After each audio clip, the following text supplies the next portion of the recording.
Happy Friday and welcome to another edition of Sports Corner. I'm Cole Young and we have a lot to cover, so I'll hop right to it. To start, there are not one or two, but three football seasons getting started.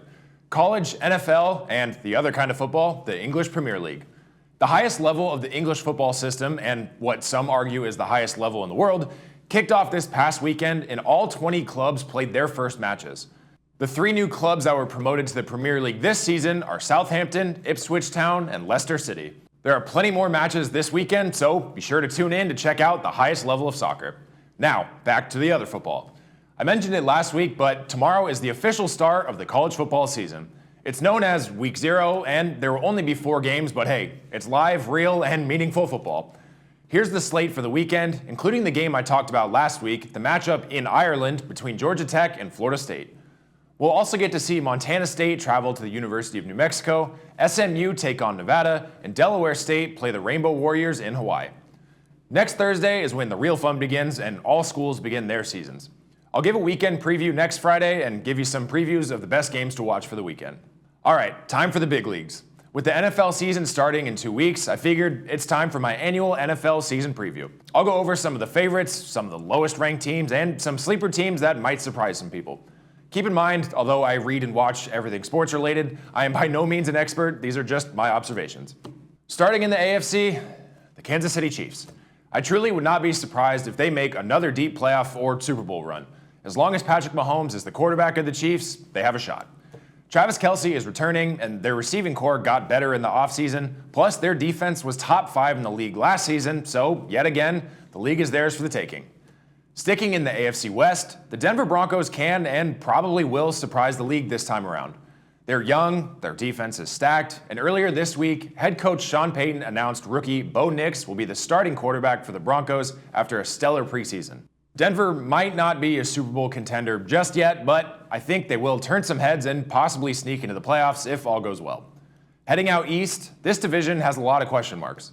The Buffalo Bills have reigned supreme in recent years, and even though they traded or released a lot of talented players, I fully expect Josh Allen to lead them to a successful season yet again.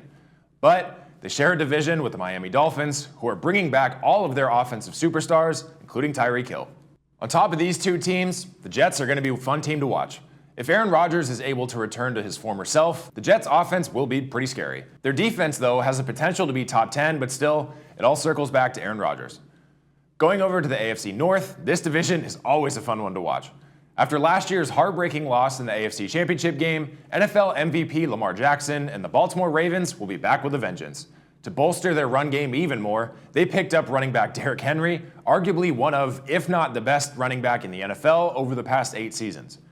Every team in this division does not like each other, and the Ravens and Cincinnati Bengals rivalry is a huge one.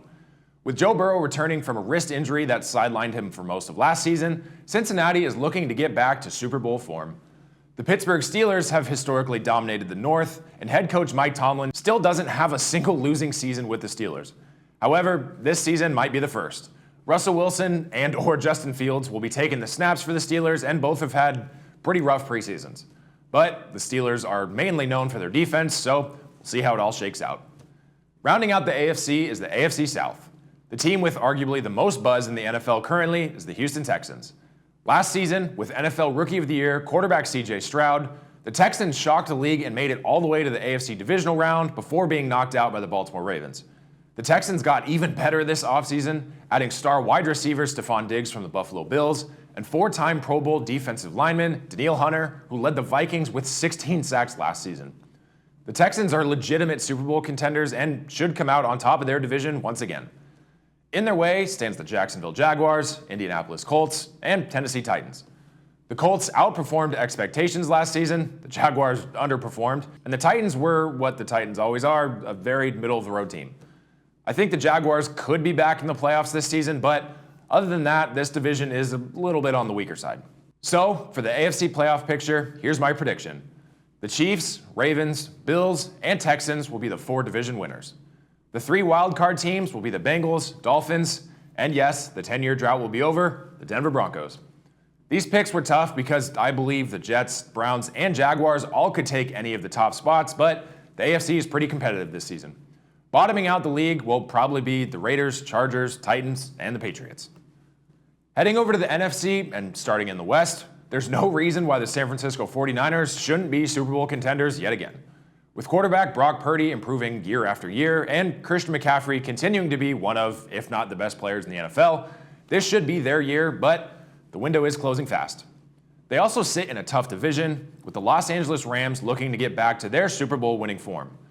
Cooper Kupp is back to full health, second-year running back Kyren Williams is set for a major breakout year, and rookie Jared Verse is a dark horse to win Rookie of the Year. On top of those two teams in this division, with the return of Kyler Murray, watch out for the Arizona Cardinals this year. They could sneak into the playoffs. I truly have no clue what will happen in the NFC East at all this season. The Dallas Cowboys seem to be in a bit of turmoil with their three biggest players, Dak Prescott, CeeDee Lamb, and Micah Parsons, all stuck in contract disputes. The Philadelphia Eagles were the best team in the NFL last season, then completely collapsed in the second half of the year, eventually getting booted from the playoffs by the Buccaneers. The Washington Commanders are definitely a team to watch. With a brand new coaching staff, talented rookie quarterback Jaden Daniels, and a ton of new free agents, they could be a legitimate contender in what might be a down year in the division. Bottoming out the division will be the New York Giants, plain and simple. Sorry, but they just can't seem to get anything right in recent years, and unless quarterback Daniel Jones somehow puts together the greatest season of his career, he by all means should not be in New York after this season. The NFC North will be one of the more exciting divisions this year. The Detroit Lions are coming off of a gut-wrenching loss in the NFC Championship game where they absolutely should have won and gone on to the Super Bowl. With a large majority of their roster returning, they should come back angry and put on another deep playoff run. One of my biggest sleeper teams of this season is the Green Bay Packers. Jordan Love fully came into form towards the end of last season, and he's surrounded by a ton of young and talented weapons on offense. On top of that, they had one of the best free agency additions when they added former Raiders running back Josh Jacobs. I have a very hot take that Jacobs will lead the NFL in rushing yards this season, so I'll have to bookmark that one and come back to it at the end of the year.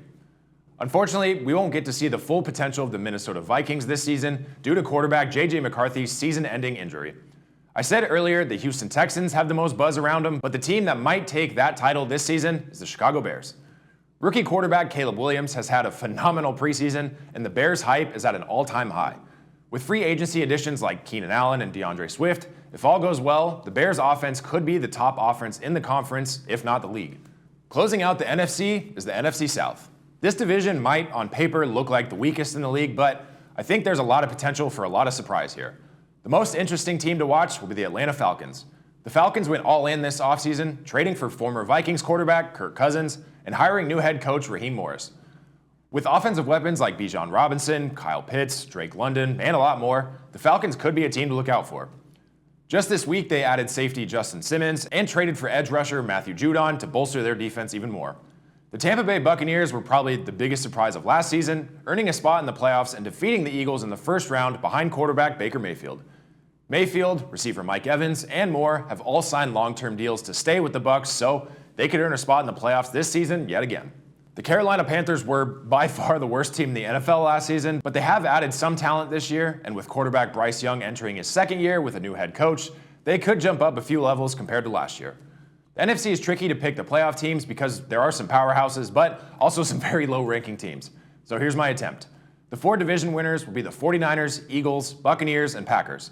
The three wildcard teams will be the Lions, Rams, and I went back and forth on this pick forever, but the Chicago Bears. Teams like the Falcons, Cardinals, and Commanders all could be right on the cusp. Rounding out the bottom of the conference will be the Giants, Panthers, Saints, and Seahawks. It's way too early to make a Super Bowl prediction, so I'll come back to that mid-season and see where my playoff predictions are at. For now, as always, thank you for joining me on this week's episode of Sports Corner. Enjoy some live, meaningful college football this weekend. I know I will. If all my rambling about football still hasn't got you excited for football season, then there's still soccer, tennis, baseball, and more to enjoy. Come right back next Friday for more news, updates, and highlights. I'm Cole Young. Have a great weekend, and I'll see you next time.